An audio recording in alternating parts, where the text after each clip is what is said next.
Então, falando do jogo especificamente ontem, muita gente está preocupada com o desempenho do segundo tempo, e é um desempenho para chamar atenção, sim, no ponto negativo, para ligar o alerta. O Martim Anselmi, na coletiva, falou muito sobre o fato do Botafogo não ter conseguido desenvolver melhor o jogo na segunda etapa também. Claro, aí coloca Libertadores como um ponto dificultador, não tem jogo fácil, Alex Telles falou sobre isso também, mas o Botafogo poderia ter goleado se tivesse aproveitado as oportunidades no primeiro tempo.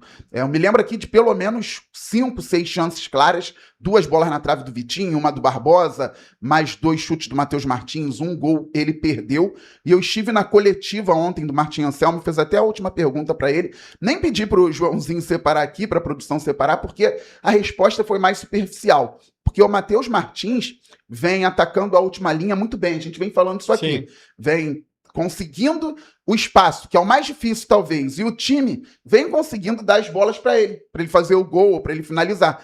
E ele perdeu o gol contra o Flamengo, perdeu um gol lá contra o Nacional Potosí, e aqui mais 2 oportunidades ele também não conseguiu botar para dentro das redes. E a minha pergunta pro Anselmi foi justamente em cima disso. O Botafogo tem conseguido essa dinâmica, encontra o espaço, o Matheus Martins ataca bem o espaço, mas perde o gol. Aí o que o Anselmi pode fazer para ele melhorar, se é questão de confiança, treinamento específico. O Anselmi disse que o jogador tem que ficar tranquilo e, como centroavante, ele vai acabar fazendo o gol, mas que ele tem sido muito inteligente até para conseguir atacar a linha de cima, né, e atacar os espaços. Realmente, o Matheus Martins vem conseguindo atacar os espaços, mas não adianta atacar, sair na cara do goleiro e perder os gols, porque ele poderia ter resolvido jogos importantes para o Botafogo. Lá na altitude, contra o Flamengo, ontem também, o Botafogo poderia ter ido para o intervalo com pelo menos 3-0, se o Matheus tivesse feito os gols. Então, isso aí parece ter uma preferência por ele, né, do Anselmo? Assim, porque o Arthur Cabral é mais centroavante, né? O Matheus Martins não tem feito os gols. Talvez você olhando a finalização fala, o Arthur Cabral faria essa. Mas o Arthur Cabral não chegaria ali para estar naquela condição, né? Acho que talvez esse seja o ponto. Sabe o que é isso, né? É base deficiente, né?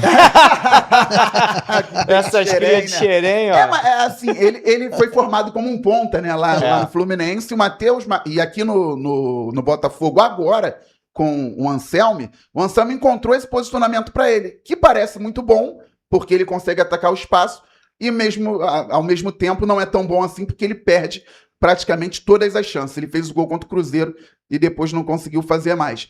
No geral, é uma classificação que tem que ser comemorada, porque o Botafogo não poderia ficar nessa fase de pré-Libertadores, mas tem que ser observada com muita atenção, sim. É claro que o desempenho tem que melhorar muito para a próxima fase. O Botafogo vai pegar o Barcelona de Guayaquil, que eliminou o Argentino Júnior fora de casa.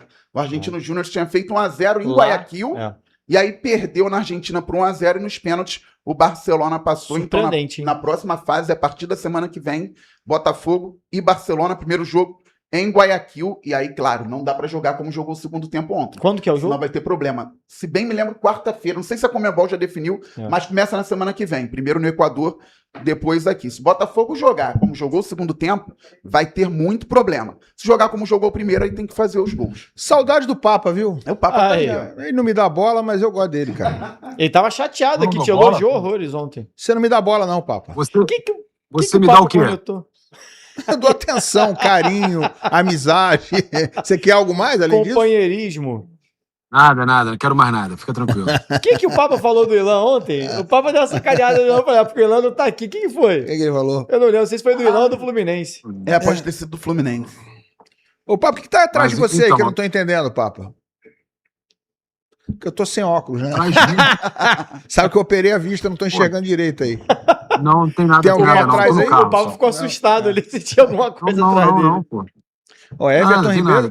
Mala do carro. Teu ídolo Everton Ribeiro entregou o Bahia ontem, hein, Papa? O Botafogo passou, mas o Bahia se quebrou lá contra o Higgins do Chile, na Fonte Nova, com pênalti perdido pelo Everton Ribeiro no último lance. Última cobrança. O Higgins, acho que sarrafiou. Quem diria? Hashtag volta Everton. É isso, Papa? Volta pro Flamengo ou não? Não. Tá bom, deixa lá. Deixa lá? Que se a Raíza tivesse aqui, ela ia falar, eu quero. Se quiser mandar pro Vasco, eu tô aceitando. Não, cara, gratidão total, mas já saiu do Flamengo por causa da idade e tudo mais, né? Cara, agora eu vou falar uma coisa. essa questão de, você falou brincando, mas a questão da formação, ela é importante mesmo. O jogador tem que, né, já na formação dele, ter aquele aspecto de finalização ali apurado e tudo mais. Isso é difícil, cara. Às vezes, se na formação não fez, depois é difícil. Mas, cara, com relação aí ao Botafogo, é um adversário muito fraco, né? É um adversário que nitidamente você sabe que só vai bem na altitude, né? Mas a Libertadores é traiçoeira, a Libertadores é complicada, mas não tem sido assim para os times brasileiros. Os times brasileiros têm chegado sempre na final, têm chegado longe, a maioria dos brasileiros tem chegado longe. A Libertadores deixou de ser essa competição que é difícil, todo jogo é difícil. Deixou. O Flamengo, ano passado, que foi mal na primeira fase, mas é uma competição, se você jogar o mínimo possível de um time que disputa um Brasileirão, se você jogar o mínimo possível, você já tem chance de chegar longe. Assim como a Copa do Brasil também. A Copa do Brasil, hoje em dia, já não é... Cara, talvez por ter esses times jogando a Libertadores, a Copa do Brasil... Todo mundo joga a Copa do Brasil e Libertadores hoje em dia. Você consegue jogar, antigamente não podia. Mas a questão do time dar mais atenção para a Libertadores e acaba saindo da Copa do Brasil precocemente, facilita um pouco para que outras equipes que muito provavelmente não chegariam, cheguem numa final. Né? Você vê o Vasco e o Corinthians. Você pode falar o que for, mas longe de serem os melhores times do ano de 2025, né? Então você dá essa chance aí para essas equipes. A Libertadores, para mim, hoje em dia, ela tá muito fácil para os brasileiros. E esse time aí do Potosí é bem fraquinho, cara. Bem fraquinho. É um time que depende exclusivamente da altitude. Agora, fala. Não, eu ia falar só, acho que pesa muito a questão do nível de atenção, né? Você sabe que o time é mais fraco, você começa o jogo, 40 segundos, uma bola na trave. O gol do Botafogo foi com 5 minutos. 5 minutos. O segundo gol sai ali ainda no primeiro tempo.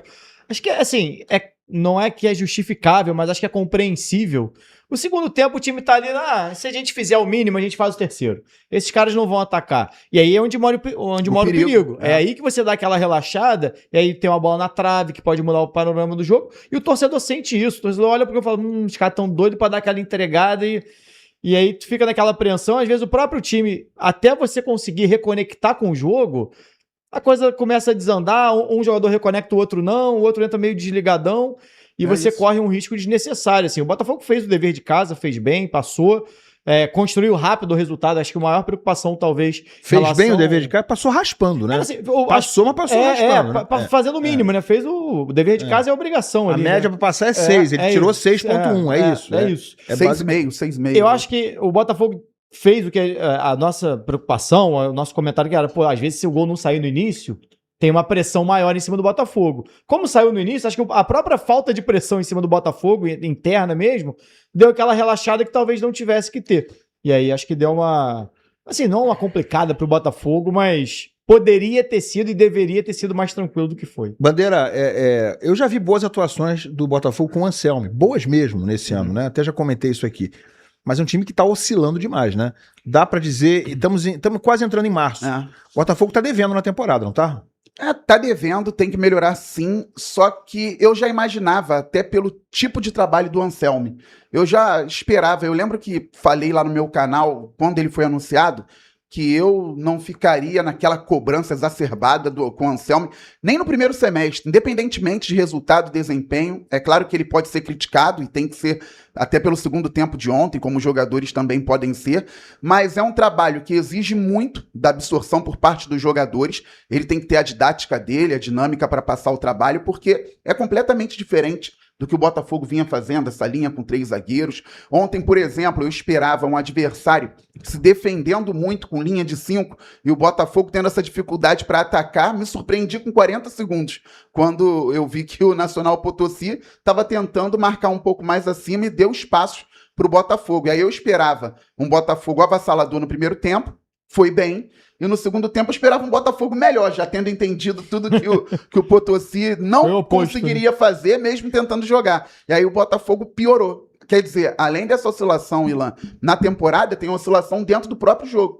Ontem o Botafogo começa bem e termina muito mal. Contra o Flamengo, o Botafogo começou mal e terminou melhor e tomou o gol, claro, o Neto falhou, mas essa oscilação realmente vem acontecendo. Só que para mim é do jogo, assim, para mim é uma oscilação natural. É claro que a gente quer uma constância maior, até porque a temporada vai ganhando níveis mais altos à medida que o tempo vai passando, mas eu vejo como algo normal.